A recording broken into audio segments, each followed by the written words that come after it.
कि भगवान है, भगवान का नाम उच्चारण कर लो, भगवान का भजन कर लो, सत्संग कर लो, परंतु विश्वास नहीं। हमारे संत महात्मा कहते हैं कि भैया भगवान का उच्चारण करा करो, नाम जपा करो, भगवान की भक्ति करा करो, पर विश्वास ही नहीं है कि भगवान है। भैया नहीं करता आदमी, पर वो विश्वास कहाँ है? आदमी को भगवान पर विश्वास नहीं है, पर आदमी को दूसरी एक और जगह जहां पर विश्वास है।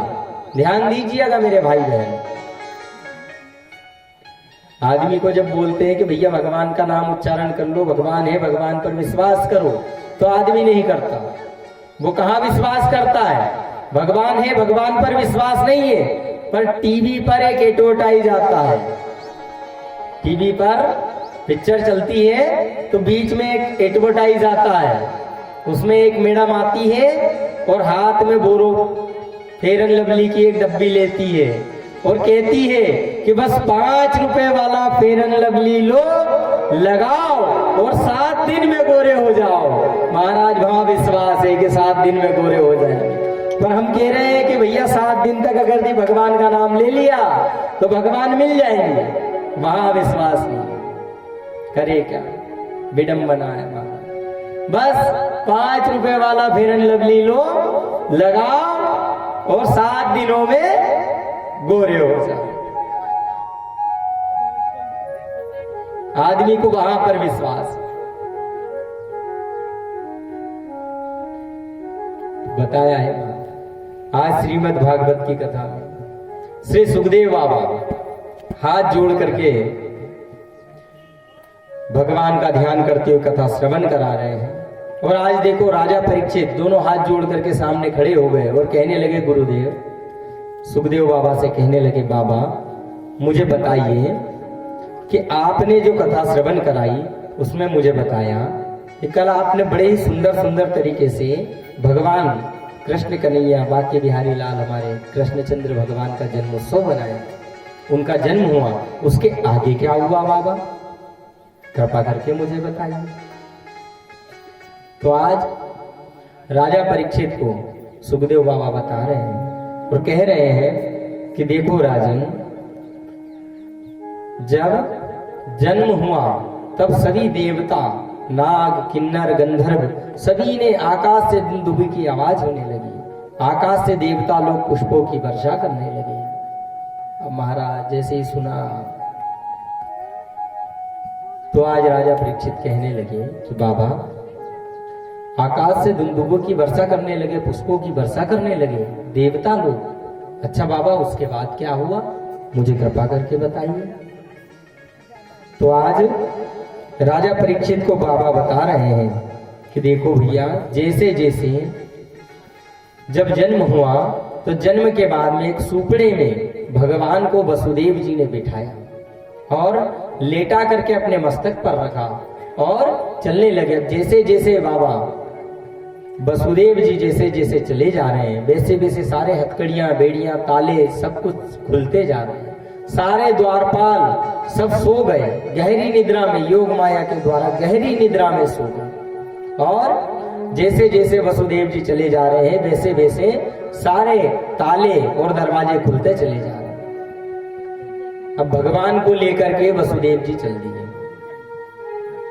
चलते चलते समय व्यतीत हुआ, घनघोर बारिश होने लगी, बारिश हो रही है, रात्रि का समय है। और आज वसुदेव जी जैसे यमुना जी के किनारे पर पहुंचे तो देखा यमुना जी किनारे तक जा रही है।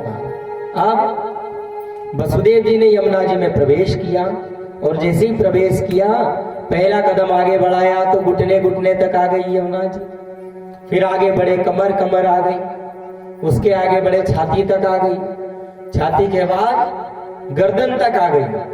अब जब गर्दन तक आ गई यमुना जी तो वसुदेव जी देख रहे हैं कि भैया आगे तो और बढ़ती जा रही है, अब क्या किया जाए? फिर और आगे बढ़े तो दाढ़ी तक आ गई। तो आज भगवान मन में विचार कर रहे हैं और कह रहे हैं यमुना से, अरे ओ यमुना, अरे नेक तो है, शर्म नहीं आ रही? अरे तू अपने ससुर के दाढ़ी तक आ गई, अब तू नीचे चली जा। तो यमुना मैया कह रही है कि प्रभु अरे आप मेरे इस यमुना के जल को पार करके जा रहे हो और आपका स्पर्श ना करूं, आपका दर्शन ना करूं मैं, ऐसा कभी हो सकता है? तो आज भगवान ने अपने चरण नीचे किए हैं और सुपड़े में से एक पैर को लटकाया और जमुना जी ने उस चरण को स्पर्श किया और पुनः नीचे चली गई। आज वसुदेव जी नंद भवन में पहुंच गए भगवान को लेकर के, और भगवान को लेकर के जब आज नंद भवन में पहुंचे तो नंद भवन में जाकर के कन्हैया जी को पालने में लेटा दिया और वहां से कन्या को लेकर के आज पुनः चल दिए हैं।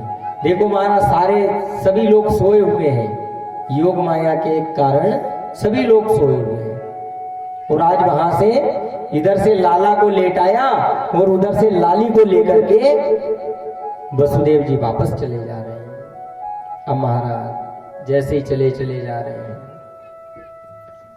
चलते चलते, अब देखो पहले भगवान को लेकर के गए थे तो माया, योग माया के द्वारा सारे हथकड़ियां बेड़ियां सारे ताले खुल गए थे और सारे द्वारपाल सो गए थे, और अब माया को लेकर के आ रहे हैं, योग माया को वहां से लेकर के आ रहे हैं। तो जैसे ही महल के अंदर वसुदेव जी ने प्रवेश किया तो आज पहले दरवाजे से अंदर हुए और दरवाजा बंद हो गया। जैसे जैसे आगे बढ़ते जा रहे सारे दरवाजे अपने आप बंद होते चले जा रहे हैं, और जैसे ही कारागार में आए, जैसे उस जेल में आए, कारागार में आए, तो जेल का दरवाजा भी बंद हो गया, और जैसे ही योग माया को अपने सिर पे से नीचे उतारा है, और जैसे ही नीचे उतारा और सारे हथकड़ियां बेड़ियां पुनः वापस लग गई। अब महाराज सारी हथकड़ियां बेड़ियां लग गई, सारे ताले बंद हो गए और सारे द्वारपाल जाग उठे। अब जैसे ही जागे और जैसे ही द्वारपालों की निद्रा खुली, जैसे ही वे जागे तो ये कन्या गला फाड़ करके रो पड़ी है महाराज। बोली योग माया मैया की, भक्त वत्सल भगवान की जय। तो इस प्रकार से आज योग माया रो पड़ी, और जैसे ही रोने की आवाज द्वारपालों ने सुनी तो द्वारपाल दौड़ते दौड़ते राजा कंस के पास गए हैं और जाकर के कहने लगे कि हे राजन, अरे देवकी की 8वीं संतान ने जन्म ले लिया है। जैसे ही कंस ने सुना तो कंस छटपटाता हुआ दौड़ा चला आया, आज कारागार में आया और दरवाजा खुलवाया, कारागार के अंदर प्रवेश कर गया और प्रवेश करके कहने लगा, लाओ मुझे देवकी तुम्हारी 8वीं संतान मुझे दे दो, मेरा जो काल है मैं उसे अभी समाप्त कर देता हूं। महाराज जैसे ही सुना तो उस कन्या को लिया और कन्या को देख करके कहने लगा, अरे देखो ये नारायण कितना छलिया है, अरे कितना छलिया है ये नारायण। उसे डर था कि वो अगर भी जन्म लेता तो मैं उसे मार देता, तो इस बार देखो कन्या के रूप में आया है, पर मैं तुम्हें छोड़ने वाला नहीं हूं। और कन्या को लेकर के जमीन पर जैसे ही पछाड़ना चाहा तो वह कन्या उस कंस के हाथ से छूट करके आकाश मंडल में उड़ गई और अष्टभुजा रूप में परिणित हो गई। महाराज अष्टभुजा रूप धारण कर लिया और कंस को कहने लगी, अरे ओ कंस, अरे ओ पापी, अरे ओ दुष्ट, अरे तू क्या मुझे मारता है? तुझे मारने वाला तो ब्रज 84 कोष में जन्म ले चुका है। अब महाराज जैसे ही सुना कंस छटपटा गया, हाथ जोड़ लिए, और मां भवानी ने भी सिंह पर सवार है, अष्टभुजा रूप है, और बड़ी खूंखार नजरों से जब कंस की ओर देखा और सारे देवता आकाश से पुष्पों की वर्षा करने लगे और बड़ी सुंदर सा गीत गाने लगे। सारे देवता हाथ जोड़ करके मां भवानी को प्रणाम कर रहे हैं और कह रहे हैं कि 64 जोगनी देवी रे और मंडल ये रम जाए, 64 जोगनी देवी रे मंडल ये रम जाए, 64 जोगनी रे रम जाए।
बनी